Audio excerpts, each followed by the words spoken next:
Hi everyone, Ms. Shames here, and today I'm going to be teaching you how to subtract a fraction from a value greater than 1 whole, or a value between 1 and 2. This is a mixed number, 1 1/5, which means that there's a whole number and a fraction. So it's a bit greater than 1 and 1/5. I'm going to be using the same strategy we've been using for several days, which is using area models. But since this is a mixed number, it's going to be slightly different, so make sure you pay close attention. First, I'm going to model my 1 and 1/5 using area models. But this time I'm going to have to draw 2 boxes because I'm going to want to show the whole number and the fraction. So since this is 1 whole, I'm going to shade in the entire thing.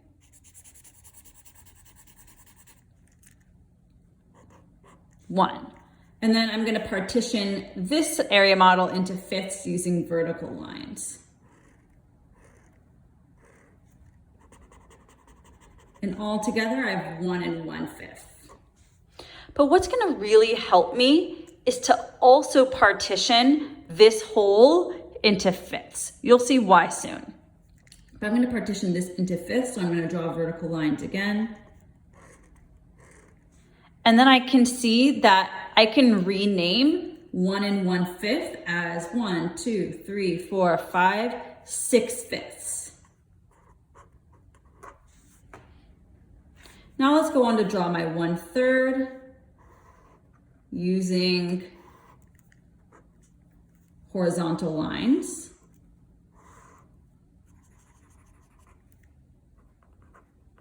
One-third.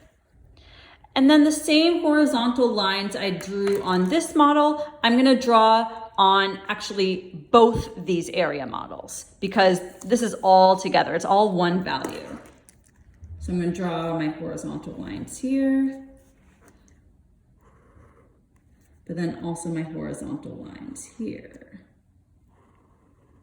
So now I can find an equivalent fraction that the 6 fifths was equal to. It's no longer in fifths. This is actually in 1, 2, 3, 1, 2, 3, 4, 5.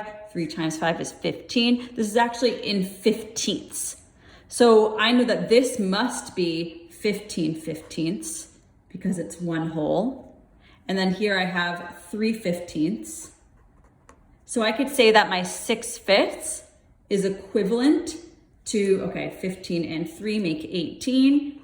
18 15ths. That's equivalent to my 6 fifths. I just renamed it. But if I find an equivalent fraction with a denominator of 15 with the 1 and 1/5, I need to do the same thing with the 1/3. So the vertical lines I drew to partition into fifths, I'm going to draw over here on the 1/3 model.